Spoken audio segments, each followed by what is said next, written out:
আজ 23শে জানুয়ারি 2024। তো আজকে এক মহান ব্যক্তি এবং আমাদের আইডল নেতাজি সুভাষচন্দ্র বোসের জন্মদিন। তো এবার মার্কেটের কথা বলি। আজ নিফটি গ্যাপ আপ ওপেন দিয়ে শুরু হয়, কারণ গতকাল ইউএস মার্কেট পজিটিভে বন্ধ হয়েছিল। তো তারপর থেকেই নিফটিতে সেলিং প্রেসার দেখা যায় এবং প্রায় 1.54% মতো নিচে এসে বন্ধ হয়েছে। তো একবার যদি নিফটির টেকনিক্যালটা দেখি, তো আজকে একটা বড় রেড ক্যান্ডেল তৈরি করেছে এবং এক্সপেক্টেড এটা আর একটু নিচে আসতে পারে। তো যদি নিচে আসে 20,880 থেকে 21,000 লেভেল পর্যন্ত একটা সাপোর্ট আছে। তো নিফটি এই লেভেল পর্যন্ত আসতে পারে। কিন্তু এক মাস আগে কোন এক ভিডিওতে বলেছিলাম 20,300 থেকে 20,500 এই লেভেলে একটা গ্যাপ ছেড়ে গিয়েছিল। তো গ্যাপ ফিলিং থিওরি অনুযায়ী আজ নয় কাল নিফটিকে এখানে আসতেই হবে। তো এখন বলতে পারেন ইমিডিয়েটলি 20,880 থেকে 21,000 লেভেলে একটা সাপোর্ট আছে। ইন্ডেক্স অনুযায়ী যদি দেখি, আজ সব থেকে বেশি মার খেয়েছে মিড ক্যাপ এবং স্মল ক্যাপ ইন্ডেক্সগুলো, এবং এর মধ্যে যেসব স্টকগুলো আছে সেগুলোতেই বেশি প্রফিট বুকিং হয়েছে, কারণ সব থেকে বেশি রিটার্ন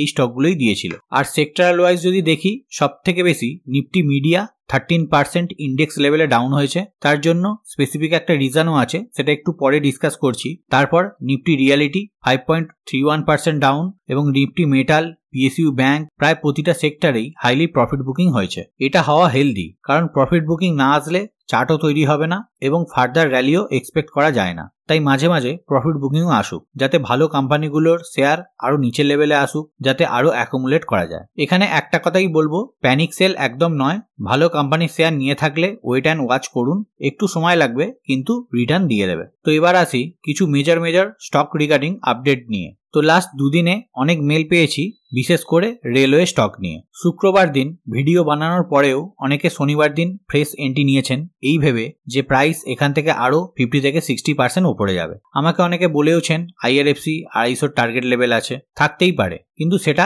এক্ষুনি নয়। আরএসআই বলছে সেলিং আসবে, যার জন্য শুক্রবার দিন ভিডিও করে বলেওছিলাম, এবং এই জায়গায় ফ্রেশ এন্ট্রি একদম নয় সেটাও বলেছিলাম। তো আমি ডাইরেক্টলি কাউকে বলতে পারি না বাই বা সেল করুন, চার্ট কি বলছে সেটা আপনাদেরকে বলার চেষ্টা করি। তো এখানে আইআরএফসি চার্ট ওপেন করা আছে। তো আজকে যে ক্যান্ডেলটা বানিয়েছে সেটা হচ্ছে বিয়ারিশ এনগাল্ফ ক্যান্ডেল। তো এই ক্যান্ডেল বানালে আমরা আরো একটু সেলিং প্রেসার দেখি, এবং আরএসআই এখনো ওভারবট জোনেই আছে। তাই আমার মনে হয় অ্যাজ পার টেকনিক্যাল আরো একটু সেলিং প্রেসার আসতে পারে। তাই প্রাইস কারেকশন হয়ে এইসব লেভেলে এলে অ্যাকুমুলেট করতে পারেন।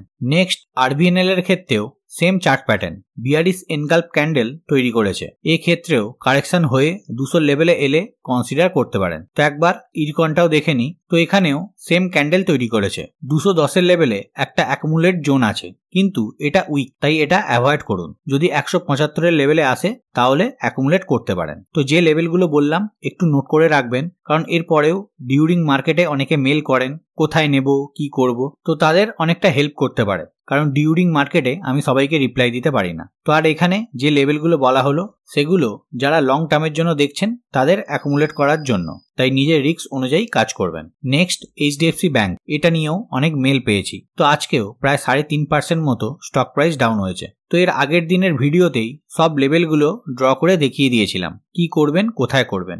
জানি যারা নিয়ে বসে আছেন তাদের পক্ষে রোজ স্টক প্রাইস রেড হচ্ছে এটা দেখা পসিবল হচ্ছে না, তাই মেসেজ করছেন। তো তাদের জন্য আরো একবার বলে দিই, এখানে এইচডিএফসি ব্যাংকের উইকলি চার্ট ওপেন করা আছে। তো আগেই বলেছিলাম 1460 লেভেল ভাঙলে সোজা 1400 লেভেলে আসবে। তো কারেন্টলি তার আশেপাশেই চলছে। তো যদি এই লেভেলে আসার পর কোনো বুলিশ ক্যান্ডেল বানায় তাহলে বুঝবো প্রাইস এখান থেকে রিভার্সাল করলো। আর যদি এই লেভেল ব্রেক ডাউন করে দেয় তাহলে 1260 থেকে 1320 লেভেলে একটা মেজর সাপোর্ট আছে, ওখানে লং টার্মের জন্য অ্যাকুমুলেট করতে পারেন বা ফ্রেশ এন্ট্রি। এবার নিজে রিস্ক অনুযায়ী কাজ করবেন, আমি জাস্ট লেভেলগুলো বলে দিলাম।